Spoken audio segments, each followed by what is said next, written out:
इन निहत्थे लोगों ने इस सरकार से डरना बंद कर दिया है और सरकार हारेगी और जनता जीतेगी। ये परिस्थिति आज हमारे सामने है।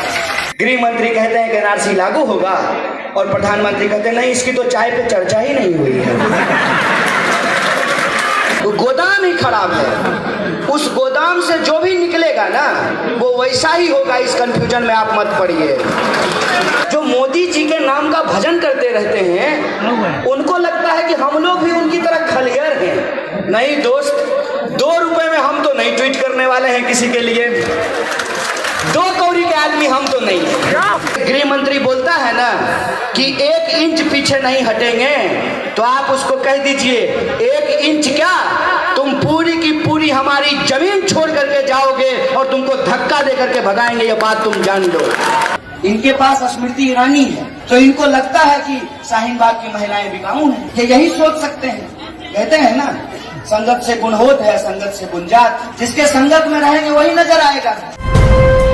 लाइव टीवी, सच सबसे आगे। यह सरकार, अगर तुम अंग्रेज बनने के लिए तैयार हो तो हम अशफाकुल्ला खान की तरफ फांसी पर झूलने के लिए तैयार हैं।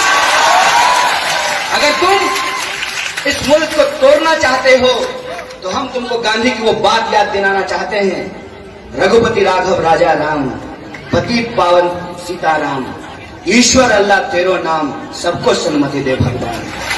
हम तुमको याद दिलाना चाहते हैं कि ये मुल्क किसी एक धर्म का मुल्क नहीं है। ये मुल्क किसी एक भाषा को बोलने वाले लोगों का मुल्क नहीं है। ये देश किसी एक जाति का देश नहीं है। ये देश, इस देश में पैदा होने वाले उन तमाम लोगों का देश है, चाहे उनका धर्म कुछ भी हो, उनका मजहब कुछ भी हो, उनकी जाति कुछ भी हो, उनकी भाषा कुछ भी हो, उनकी संस्कृति कुछ भी हो, उनका रंग कुछ भी हो। यह देश हम सबका है, हम सबका था और हम सबका रहेगा। किसी की हिम्मत नहीं है कि हमको हमारे देश से कोई अलग कर सकता है। आज इन निहत्थे लोगों ने इस सरकार से डरना बंद कर दिया है और सरकार हारेगी और जनता जीतेगी। ये परिस्थिति आज हमारे सामने है। स्मृति ईरानी एक ऐसी मंत्री हैं कि सबका डिग्री बढ़ता है, इनका डिग्री घटता है। इस बार के चुनाव में इन्होंने कहा कि हम 12वीं पास हैं। इससे पहले के चुनाव में बोली थी कि हम बीए पास हैं। अब बताइए, वही कहावत है ना, जाके पैर न फटे बीमारी हो का जाने फिर पढ़ाई। जिसने नहीं की हो पढ़ाई लिखाई वो तो यूनिवर्सिटी में जो है मारपीट और दंगाई ही हो सकता है ना। इनके पास स्मृति ईरानी है तो इनको लगता है कि शाहीन बाग की महिलाएं बिकाऊ हैं। ये यही सोच सकते हैं। कहते हैं ना, संगत से गुण होत है, संगत से गुण जात। जिसके संगत में रहेंगे वही नजर आएगा। अभी तो ये कहा जा रहा है कि 500 रुपया और बिरयानी मिल रहा है, कल को कुछ और कहा जाएगा। मैं समझता हूं ये छोटा आरोप है। हम लोगों को तो देशद्रोही कहा जाता है, हम लोगों को तो एंटी नेशनल कहा जाता है, लेकिन आरोप आरोप होता है और सच सच होता है। इसीलिए किसी आरोप से घबराने की जरूरत नहीं है। जिनको आरोप लगाना है उनको लगाने दीजिए, लेकिन आप जिस लड़ाई के लिए लड़ रहे हैं वो लड़ाई न्याय की लड़ाई है, सही की लड़ाई है, हक की लड़ाई है। और हक की लड़ाई के बारे में कहा जाता है कि जान चली जाए, गर्दन कट जाए, लेकिन इंसान को अपना हक नहीं छोड़ना चाहिए। इंसान होने में और जानवर होने में यही फर्क होता है कि जानवर को नहीं पता है कि उसका हक क्या है, इंसान को मालूम होता है कि उसका हक क्या होता है। इनके पास स्मृति ईरानी है तो इनको लगता है कि शाहीन बाग की महिलाएं बिकाऊ हैं। ये यही सोच सकते हैं। कहते हैं ना, संगत से गुण होत है, संगत से गुण जात। जिसके संगत में रहेंगे वही नजर आएगा। अभी तो ये कहा जा रहा है कि 500 रुपया और बिरयानी मिल रहा है, कल को कुछ और कहा जाएगा। मैं समझता हूं ये छोटा आरोप है। हम लोगों को तो देशद्रोही कहा जाता है, हम लोगों को तो एंटी नेशनल कहा जाता है, लेकिन आरोप आरोप होता है और सच सच होता है। इसीलिए किसी आरोप से घबराने की जरूरत नहीं है। जिनको आरोप लगाना है उनको लगाने दीजिए, लेकिन आप जिस लड़ाई के लिए लड़ रहे हैं वो लड़ाई न्याय की लड़ाई है, सही की लड़ाई है, हक की लड़ाई है। और हक की लड़ाई के बारे में कहा जाता है कि जान चली जाए, गर्दन कट जाए, लेकिन इंसान को अपना हक नहीं छोड़ना चाहिए। इंसान होने में और जानवर होने में यही फर्क होता है कि जानवर को नहीं पता है कि उसका हक क्या है, इंसान को मालूम होता है कि उसका हक क्या होता है। अगर इस देश में कोई भी तानाशाही सरकार बनी हो, उस सरकार को हम गिरा सकते हैं, तो इस सरकार को भी हम कह देना चाहते हैं कि यह सरकार, तुम हमको नागरिक नहीं मानते हो, हम तुमको सरकार नहीं मानते हैं। लगा लो तुमको जितनी ताकत लगानी है लगा लो, हम अपने न्याय और अपने हक के लिए लड़ेंगे। और जब लड़ने की बात हो रही है तो आजकल पत्रकार क्या करते हैं, सब नहीं, जिनको मिलता है, स्वाभाविक बात है, वो किसी महिला को पकड़ लेंगे और उनसे पूछेंगे कि आप किस चीज का विरोध कर रहे हैं। तो मुझे इससे कोई दिक्कत नहीं है कि किसी महिला को पकड़ करके उससे पूछते हैं कि आप किस चीज से विरोध कर रहे हैं, लेकिन उस पत्रकार से सिर्फ मैं ये कहना चाहता हूं कि अगर तुम पत्रकार हो, अगर तुम बिकाऊ माल नहीं हो, अगर तुम्हारा ईमान तुम्हारे सीने में है, तो जो लोग सीए, एनआरसी और एनपीआर का समर्थन कर रहे हैं, एक बार उनसे भी जाकर के ये पूछ लो कि जो लोग सीए, एनआरसी और एनपीआर का विरोध कर रहे हैं, उनके हाथ में तिरंगा है। जो लोग एनपीआर, एनआरसी और सीए का समर्थन कर रहे हैं, उनके एक हाथ में तिरंगा है और दूसरे हाथ में आरएसएस का झंडा क्यों है? ये सवाल जरा उनसे भी जाकर के पूछ लो कि हमको एनपीआर, सीए के बारे में जानकारी नहीं है, तो जो लोग समर्थन कर रहे हैं उनको सीए, एनआरसी और एनपीआर के बारे में कितनी जानकारी है? गृह मंत्री कहते हैं कि एनआरसी लागू होगा और प्रधानमंत्री कहते हैं नहीं, इसकी तो चाय पे चर्चा ही नहीं हुई है। तो इस पे प्रश्न पूछो ना कि किसकी बात को सही माने, प्रधानमंत्री की बात को सही माने या गृह मंत्री की बात को सही माने? इस कंफ्यूजन में है क्या? इस कंफ्यूजन में मत रहिए, इस कंफ्यूजन में मत रहिए, क्योंकि आप आमलेट बना के खाइएगा कि अंडा का भुजिया बना करके खाइएगा, बनेगा तो अंडे से ही ना। इस कंफ्यूजन में मत रहिए। गोदाम ही खराब है, गोदाम ही खराब है, उस गोदाम से जो भी निकलेगा ना वो वैसा ही होगा। इस कंफ्यूजन में आप मत पड़िए। इस देश के संविधान की प्रस्तावना में जब ये लिखा हुआ है हम भारत के लोग, ये तो नहीं लिखा हुआ है हम मुसलमान, हम हिंदू, हम ब्राह्मण, हम दलित, हम काला, हम गोरा, हम मोटा, हम पतला, हम लूला, हम लंगड़ा, है लिखा हुआ।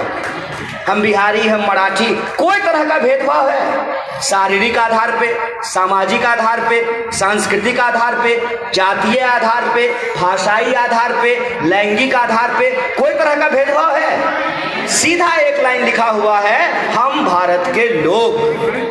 जब हम भारत के लोग हैं तो आप धर्म के आधार पे किसी को नागरिकता देंगे और किसी को नागरिकता नहीं देंगे, ये अपने आप में बेईमानी है, देश के संविधान के साथ गद्दारी है। इसमें क्या बात है? इसमें कोई कंफ्यूजन नहीं है। लेकिन जब पत्रकार आकर के आपसे पूछता है तो थोड़ा इस मामले को समझ लेना भी जरूरी है। वैसे अगर मैं मोदी और अमित शाह का नाम लेता रहूं तो आपको भी मजा आएगा और हमको भी मजा आएगा, लेकिन मजा लेने से तो नहीं होगा, क्योंकि अगर आज हम मजा लेने के चक्कर में रहेंगे तो कल को हमारी आने वाली पीढ़ी को सजा भोगना पड़ेगा। इसीलिए थोड़ा इस मामले को समझ लेना भी जरूरी है।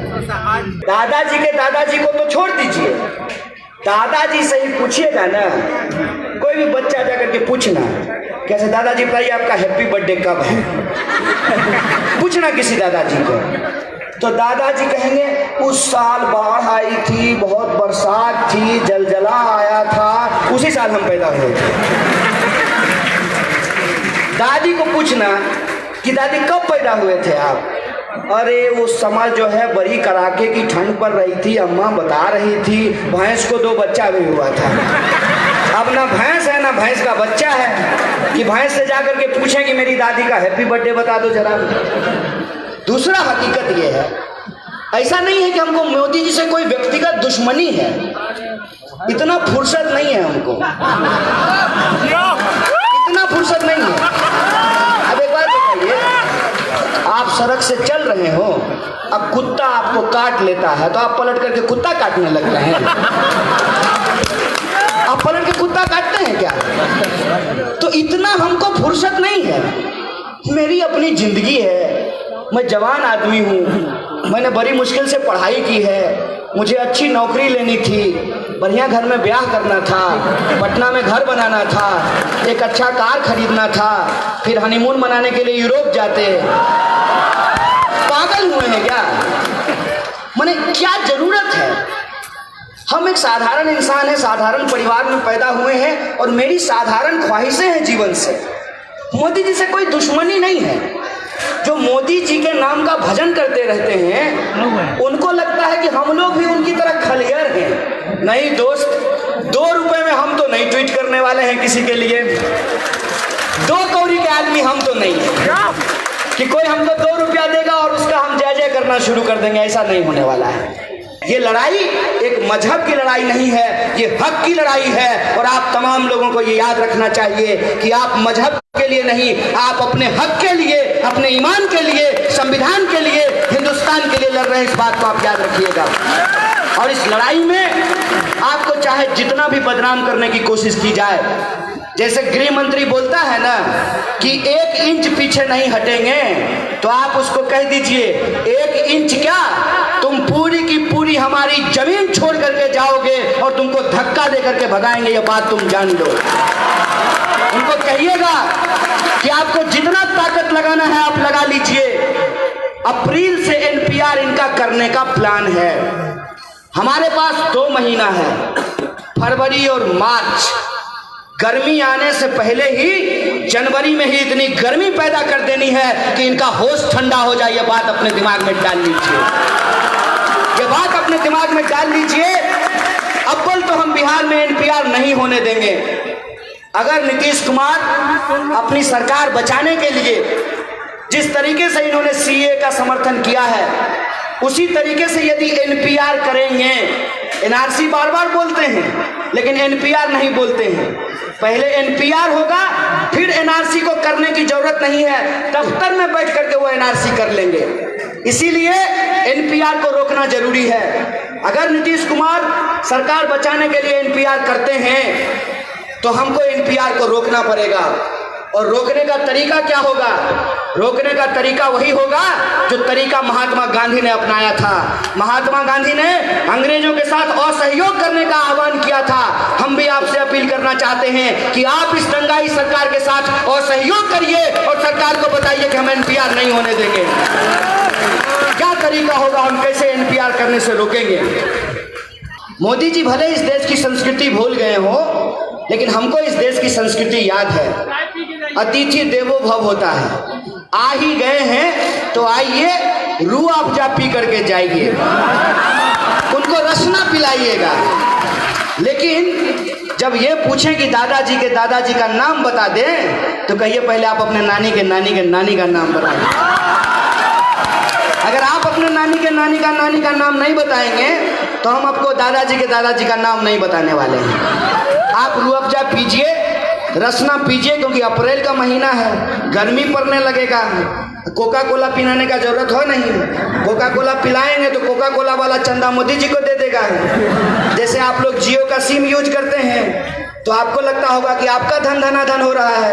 आपका धन धनाधन नहीं हो रहा है। आपके धन धनाधन के चक्कर में आप जो जियो का सिम खरीदते हैं उससे मोदी जी का हेलीकॉप्टर घन घना घन चलता है।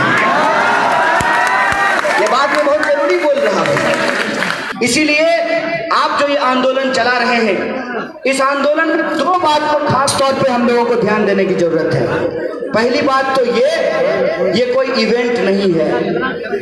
ये लड़ाई हम तब तक लड़ेंगे जब तक कि इसको हम जीत नहीं जाते हैं। ये अपने दिमाग में आप डाल लीजिए।